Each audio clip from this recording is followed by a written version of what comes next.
Welcome to Shatter. Help me reach 5,000 subscribers.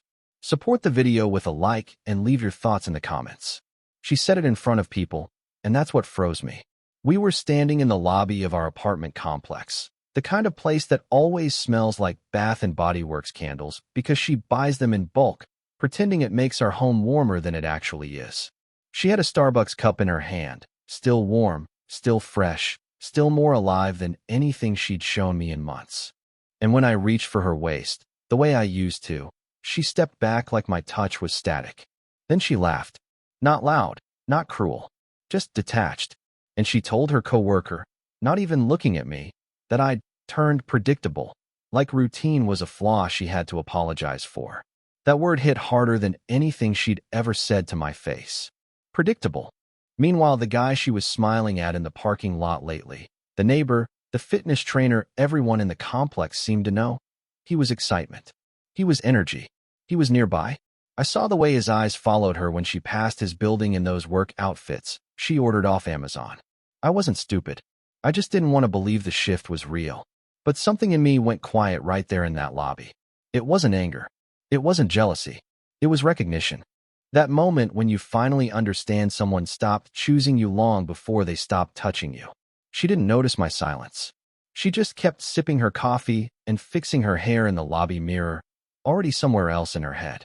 I went to my shift that afternoon at the warehouse, moving pallets, running the forklift, doing the same physical grind that paid our bills, and her words kept replaying. Predictable. I stocked up at Walmart afterward like I always did, out of habit more than anything, grabbing the same groceries we'd been eating for years. And for the first time, I realized it wasn't routine that bothered her. It was me. The man she used to curl into at night had turned into background noise she could mute whenever she wanted. I got home and found her on the couch, half asleep with Netflix playing something she wasn't watching. I stood there for a moment, waiting for her to notice me, waiting for something. A look, a question, a flicker, nothing. She shifted away when I sat down. Reflex, like my presence inconvenienced the air around her. And I didn't ask for anything. Not intimacy, not conversation, not even acknowledgement. I just let the silence settle between us, heavier than any fight we'd ever had. Because for the first time, I wasn't trying to fix something. I was observing it. Watching the cracks she created, watching the way she leaned into her phone when a notification lit up her screen. Watching the distance she claimed was exhaustion, but never stopped her from lingering outside whenever the neighbor came home from the gym. That night, I said nothing, but something inside me shifted. A quiet that wasn't weakness. A stillness she didn't recognize yet. A silence she would learn to fear. I noticed it the next morning in a place most people would overlook. Not her phone, not her makeup, not even the way she dressed for work. It was the timing. The neighbor's timing. He walked out of his building just as she was heading to her car, the same moment she adjusted her blouse like she wasn't adjusting it for him. I watched from the window, just barely out of sight. She didn't see me. She laughed at something he said, a quiet little laugh she never used with me anymore. He leaned on the railing, casual, easy, like he knew exactly what kind of attention she was starving for. She left for work without glancing back at our apartment, and my silence followed her out the door. When I stepped outside later for my shift, I saw him again near the parking lot. He nodded at me, like we were just neighbors, like he didn't have a reason to keep his distance. It was the kind of nod men give when they think the other guy hasn't figured anything out. But I wasn't angry. Not even close. I walked to my truck, the Chevy Silverado I'd kept running through winters and long warehouse nights, and I felt a strange stillness settle in my chest. I wasn't in the fight anymore. I was just watching. At work, I kept my focus, lifting pallets, scanning inventory, moving through the warehouse like muscle memory took over. The guys joked around like usual, but I stayed quiet. Not withdrawn, just elsewhere. Somewhere deeper. And every time I lifted a crate or drove the forklift down the aisle, I replayed that little scene from the morning. The way she smiled up at him. How she shifted her weight toward him. The small things you notice only when you stop begging for attention and start observing the truth. After my shift, I stopped by Walmart for groceries again. Mostly because staying in my routine kept me from overthinking. But even that felt different. I pushed the cart through the aisles, picking up the same things she used to appreciate. Her favorite snacks, her creamer, The body spray she bought from Bath and Body Works that she said made the apartment feel romantic. Except romance wasn't something we had anymore. Not for months. And suddenly, seeing those things in my cart felt ridiculous. I put most of them back. By the time I got home, she was already there, sitting on the couch with Netflix playing another show she wasn't paying attention to. She looked tired, but not from work. Tired in that distant way people look when they're already giving their energy to someone else. She glanced at me briefly, then back at her phone. A message came in, and her whole posture changed. Softer. Lighter. I didn't ask who it was. I didn't need to. I just sat down across the room, not next to her, letting the silence stretch so long she finally felt it. Not enough to speak, but enough to look up, confused for half a second, like she sensed something shifting in the air but couldn't name it. That was the beginning of her losing control. She just didn't know it yet. It started with a notification I wasn't supposed to see. Not because she hid it well, but because she stopped caring if I noticed. She left her phone on the kitchen counter while she changed out of her work clothes. And when the screen lit up, I saw his name. Just a first name, nothing suspicious on its own. But the message preview told a different story. He wrote that he was still thinking about earlier, and that he liked the way she kept glancing back. I didn't touch her phone. I didn't need to read the rest. The truth was loud enough in the pieces she left lying around. She came back into the room in sweatpants, hair tied up, acting tired again.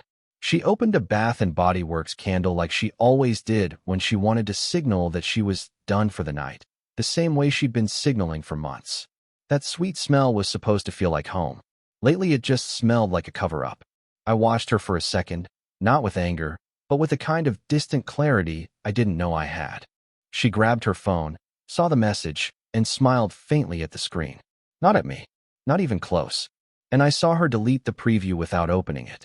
Not to hide it, just to save it for later. I went to the bedroom to put away my work clothes, and that was when I noticed the small things I'd been ignoring. The new leggings from Amazon she never wore around me. The perfume she kept in her purse instead of on the dresser. The way her side of the closet looked a little emptier, like she'd been taking pieces of herself elsewhere one by one. Not enough for me to confront her. Just enough for me to understand she had already made a choice. That night she claimed she was exhausted and turned away from me before I even got into bed.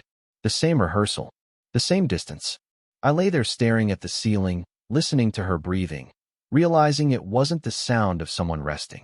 It was the sound of someone hiding in plain sight. In the morning she left early, saying she needed Starbucks before her shift. She didn't offer a kiss or a touch.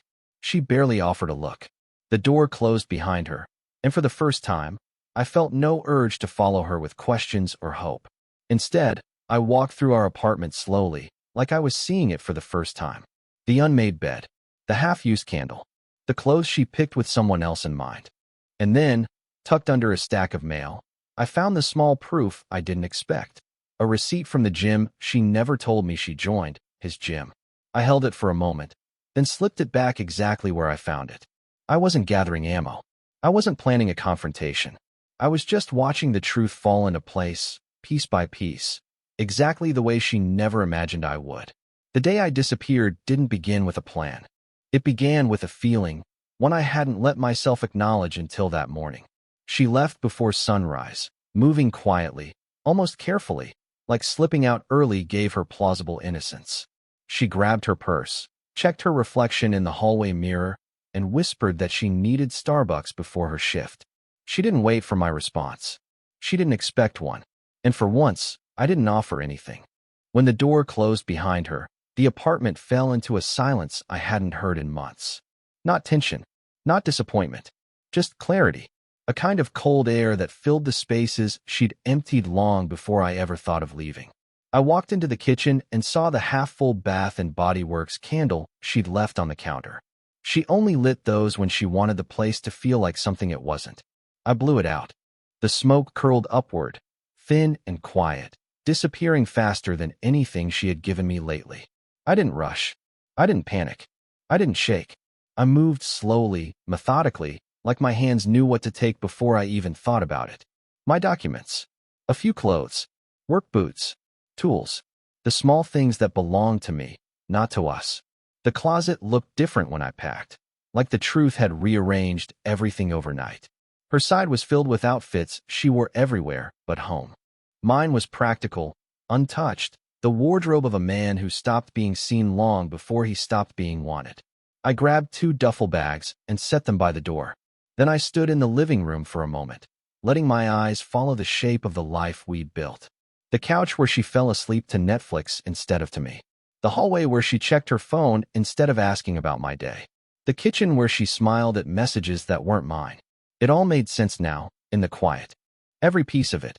And as I looked around, there wasn't anger in me, just decision. I picked up my keys, walked out, and locked the door behind me. The morning air was cool, sharp, honest. The truck was parked where it always was, waiting like it understood before I did. When I started the engine, the sound wasn't dramatic or symbolic. It was simple, clean, final. As I pulled out of the complex, I passed the building where he lived. The neighbor, the trainer, the reason she'd disconnected piece by piece. His blinds were closed. His car was gone, and the space around his door looked lived in a way ours hadn't in a long time. I didn't speed. I didn't look back. I just drove until the apartment complex was gone behind me, swallowed by distance and silence. By the time she returned home, her Starbucks still warm in her hand, all she would find was space, my boots gone, the closet half empty, the quiet I left behind. A quiet she never expected. A quiet that would follow her deeper than any words ever could. I didn't go far. That's the part she'll never understand. She thought disappearing meant running, escaping, breaking away from everything familiar. But I didn't need distance. I needed perspective. I parked the truck just outside the old industrial district near the warehouse, the kind of place where no one looks twice at a parked vehicle. The silence there wasn't lonely. It was clean, honest, a separation without theatrics. I turned off my phone first. Not airplane mode. Not silent. Off. The moment the screen went black, it felt like someone cut the final thread that had been holding me in place. No buzzing. No requests. No attempts to negotiate my worth. Just stillness. I lay the phone on the passenger seat, watching the reflection of the morning sun crawl across the windshield. I wasn't hiding. I was observing, letting her world spin without me for the first time. That afternoon, I drove to the warehouse and picked up an extra shift. Nobody questioned it. Work was easy when your head wasn't drowning in noise. Moving pallets, stacking crates, driving the forklift through the aisles. Everything felt sharper without her weight in my thoughts. I could see my life as it was, not as she needed me to believe it was. On my break, I watched the guys laugh around their phones, scrolling Amazon, showing each other stupid videos. I didn't miss mine. Not even for a second. The silence I carried felt heavier than a conversation, but lighter than a lie. I realized then I'd been carrying her detachment like a burden, pretending it was normal. But without her voice in my ear, I could finally hear myself think again. When my shift ended, I didn't go to any motel or bar. I went to Walmart, walked through the aisles slowly, not buying anything. Just watching regular people live regular lives. Couples arguing quietly about dinner, parents trying to keep track of their kids, older folks reading labels like the world wasn't rushing past them. It grounded me, reminded me that routine wasn't failure. It was stability, something she used to value before she replaced it with a thrill 2 doors down. As the sun started to drop, I parked the truck near a small overlook by the highway. It wasn't a scenic place, just open space and wind. I sat on the tailgate with a bottle of water, letting the quiet stretch out. And in that wide silence, something clicked. I didn't need revenge. I didn't need a confrontation. I didn't need to expose anyone or explain myself. Her unraveling wouldn't come from anything I did. It would come from everything I stopped doing. By the time night settled in, I knew she would be pacing the apartment, calling, texting, checking the window every few minutes. I knew the silence would eat at her faster than any accusation, because silence was something she never prepared for. She prepared for conflict. She prepared for begging. She prepared for explanations. But she had no idea how to handle being left alone with the truth. And I wasn't done watching it unfold. By the 3rd day, her silence wasn't confusion anymore. It was panic. I didn't hear it, obviously. My phone stayed off. But silence has a way of echoing through people, and I could feel the tremors even from a distance. The warehouse guys mentioned she'd been asking around, calling places she thought I might be. Her manager from the mall left me a voicemail on the company line saying she'd shown up late and distracted, the kind of distracted that makes people whisper. I didn't call back. I didn't need to. I spent that morning sitting in the truck on a quiet service road behind the industrial park. The world felt steadier there. No noise, no mirrors, no expectations. I just let the daylight settle over me while I sipped a cheap gas station coffee. It tasted nothing like Starbucks, and maybe that was why I liked it. It didn't pretend to be anything more than what it was. Later, when I finally drove back toward our apartment complex, I kept my distance. I parked near the far end of the lot, behind a row of dumpsters where nobody ever looked. I didn't get out. I didn't plan to. I just watched. Her car was there. The neighbor's car was there too. And she was standing outside with two of her friends from work, the ones she always tried to impress with stories about how complicated our marriage was. Except now she wasn't performing. She looked rattled, clutching her phone like a lifeline. One of them touched her shoulder and asked if she was okay. I couldn't hear the words, but her posture told me enough. She shook her head, said something sharp, and the friend's expression changed from sympathy to suspicion. People notice patterns before they know the story behind them. A few minutes later, the neighbor walked out of his building wearing gym clothes, casual and confident like always. He saw her standing there, saw her friends, and for a moment something tightened in his face. He tried to play it cool, nodding at her like everything was normal. But one of her friends stepped back, gave him a look that wasn't friendly, and whispered something to the other. I saw it clearly from the truck, the social shift. The moment the room, or in this case, the courtyard, stopped believing her version of events. She tried to talk to him quietly, but her friends were watching, and so were two neighbors on the stairs pretending to check their mail. She kept glancing around, searching for a place to hide the conversation, but the courtyard had turned into a stage she couldn't control. He shrugged, said something quick, and walked off. No warmth. No inside joke. Just distance. It hit her then. Not the fear of losing him. The fear of being seen. Seen standing alone. Seen without the narrative she built. Seen without me behind her, absorbing impact after impact. She kept looking at the parking lot like she expected my truck to roll in any minute. Like I'd appear with apologies, or explanations, or questions she could twist into reassurances. But the space stayed empty. The world stayed quiet. I watched her rub her forehead, overwhelmed, turning in a slow circle like she was searching for the version of her life that used to make sense. A version that didn't exist anymore. For the first time, the silence wasn't mine. It belonged to her. I didn't plan to stay close, but something about watching her world tilt without me kept me anchored to the shadows of that parking lot. I stayed in the truck until the sun dropped behind the buildings, painting the complex in that dim orange color that makes everything look more honest. People started heading inside with grocery bags from Walmart.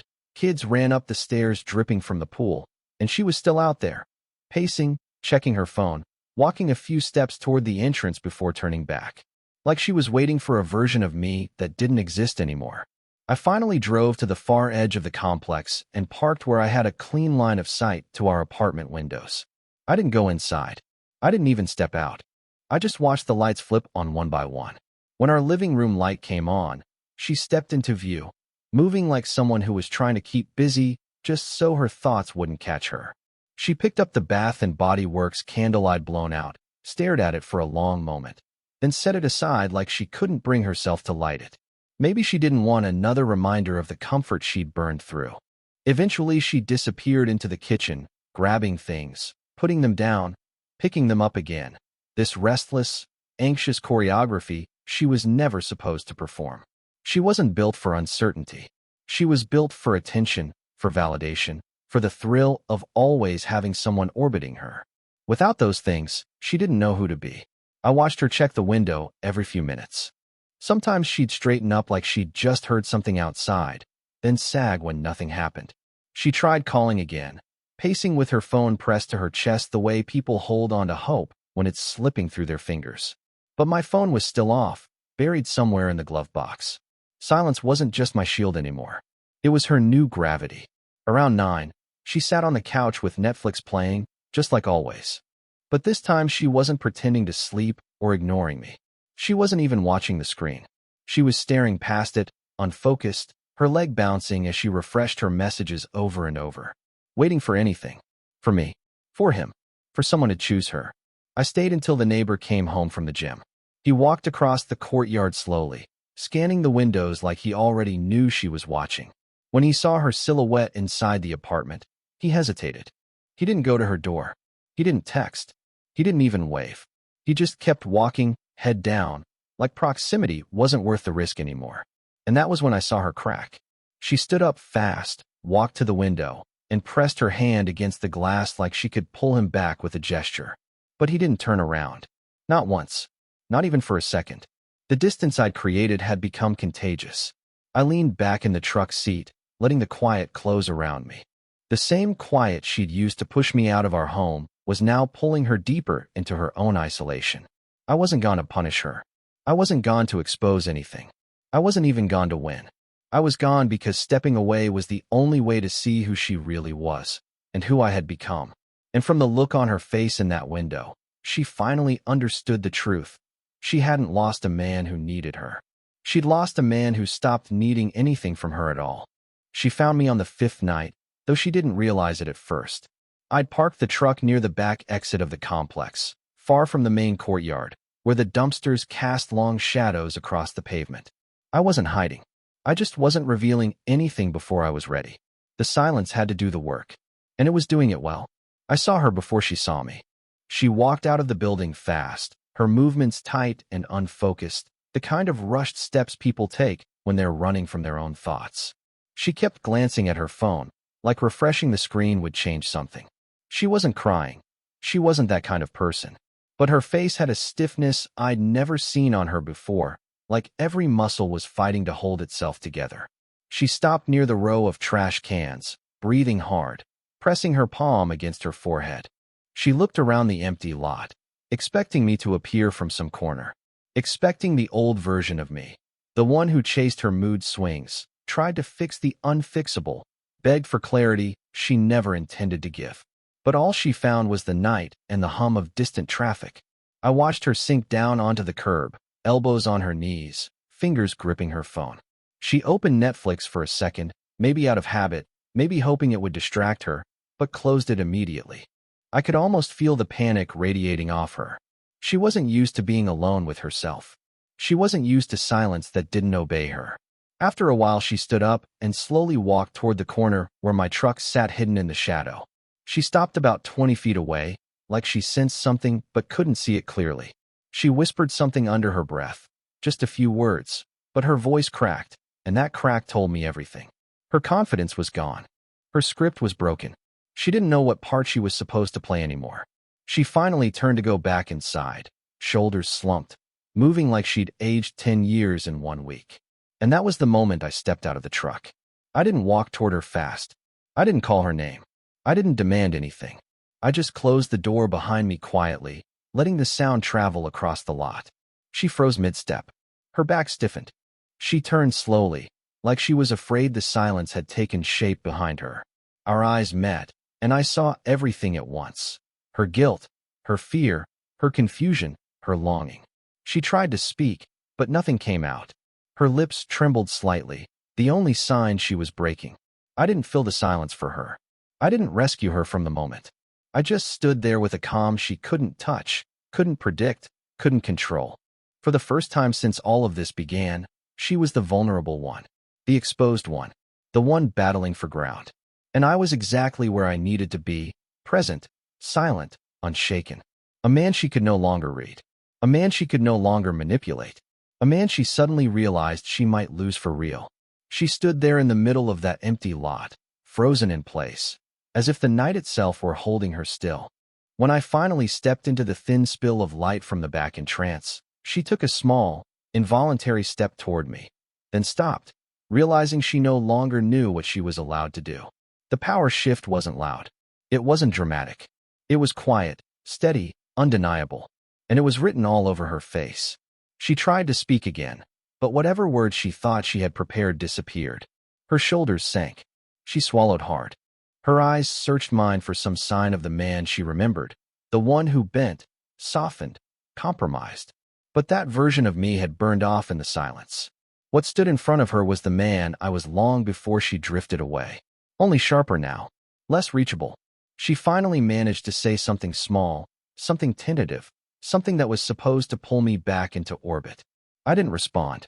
I let the stillness settle again, that heavy quiet she'd never learned how to navigate.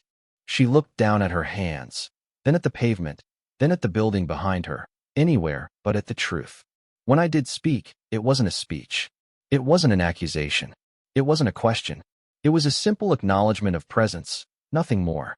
And the way she reacted told me she'd been bracing for shouting, for betrayal, for evidence, for confrontation. But the calm hit harder. She wasn't prepared for a man who didn't need answers anymore. She stepped closer, almost cautiously. Her voice cracked when she told me she'd been worried, that she'd been calling, that she didn't understand what was happening. She said it like she expected me to apologize for the quiet, to explain it, to make it easier for her. But I didn't offer her the comfort she was reaching for. I let her sit in that discomfort, let her feel the absence she created long before I drove away. She reached out, just slightly, fingers hovering near my arm, but stopped before making contact. It was instinct, maybe, muscle memory, but even she seemed to know she'd lost the right to reach me without invitation. And for a moment she just stood there, breathing unevenly, looking at me like she was finally seeing the damage she never believed she caused. Not because I told her, not because I showed her proof, but because the silence forced her to face the version of herself she tried to hide. Behind her, the apartment lights flickered as neighbors moved around. Someone walked out carrying a bag from Walmart. Another man let his dog out near the grass. Life continued, indifferent, but the space between us had turned into something raw and painfully private. She whispered that she wanted to talk, that we needed to talk, that she didn't know how things got this far. And those words, those suddenly urgent attempts at repair, triggered something in her face. A flash, a realization. The quiet had changed me, and it had changed her too, but in a way she didn't expect. For the first time since the beginning of her drift, she understood she wasn't choosing between two men anymore.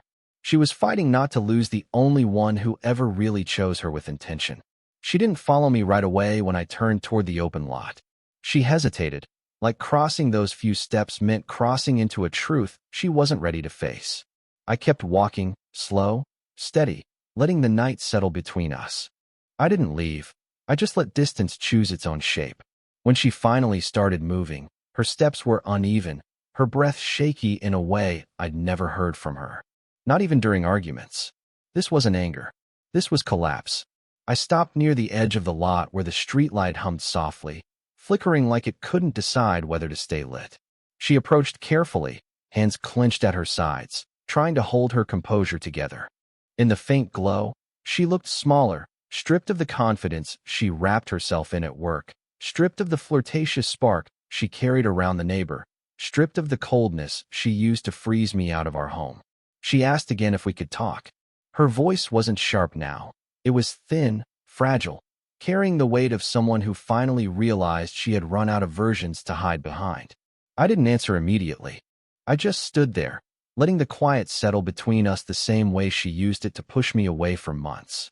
Only now, the silence wasn't rejection. It was boundary. It was definition. It was the space where I chose myself first. She started explaining without being asked. Words tripped over each other, about stress, about confusion, about how she never meant for things to go that far. Hearing her try to build a bridge out of excuses felt distant, unreal, like watching someone try to glue together shattered glass with their bare hands. She kept searching my face for anger or forgiveness, anything she could work with. But I didn't give her either. I let her speak because the collapse needed to run its course. When she faltered, she admitted she had made mistakes. The words weren't elegant. They weren't rehearsed. They were raw, trembling, squeezed out through pride breaking down. She said she noticed the neighbor pulling away. She noticed her friends looking at her differently. She noticed how small the apartment felt without me in it. And somewhere in that unraveling, she realized she had pushed away the one person who actually chose her without conditions. I didn't rush to comfort her. I didn't step forward. I didn't try to rescue her from the truth. I simply breathed in the cool night air and let her see that my silence wasn't punishment. It was self-respect. When I finally spoke, it wasn't with softness or bitterness, just clarity. I told her I wasn't coming back to the version of us she broke. If she wanted anything with me now, it had to be rebuilt from the ground up, on honesty, effort, reciprocity. Real reciprocity. Not convenience. Not routine. Not proximity. She listened like every word was a lifeline pulled taut between us. She nodded slowly, tears gathering but not falling, as if letting them drop would make everything too real. She said she understood, and for the first time, I believed she did. I didn't promise her a clean slate. I didn't promise her forever. I didn't even promise her forgiveness. I promised her one thing, a chance. A new beginning, but on my terms this time. When she stepped closer, not reaching, just existing beside me in the quiet, something in her posture shifted. Not victory. Not relief. Acceptance. The night was still, heavy, quiet. But this time, the silence wasn't a weapon. It was an understanding. I didn't walk away. I didn't take her hand either. I let the space speak for us. Two people standing in the ruins of what she broke, ready to build only if she could finally match the weight of what I'd always carried. A beginning not granted by emotion, but by clarity. A chance earned, not given. Support the channel by liking, commenting, and subscribing. I promise even more interesting stories.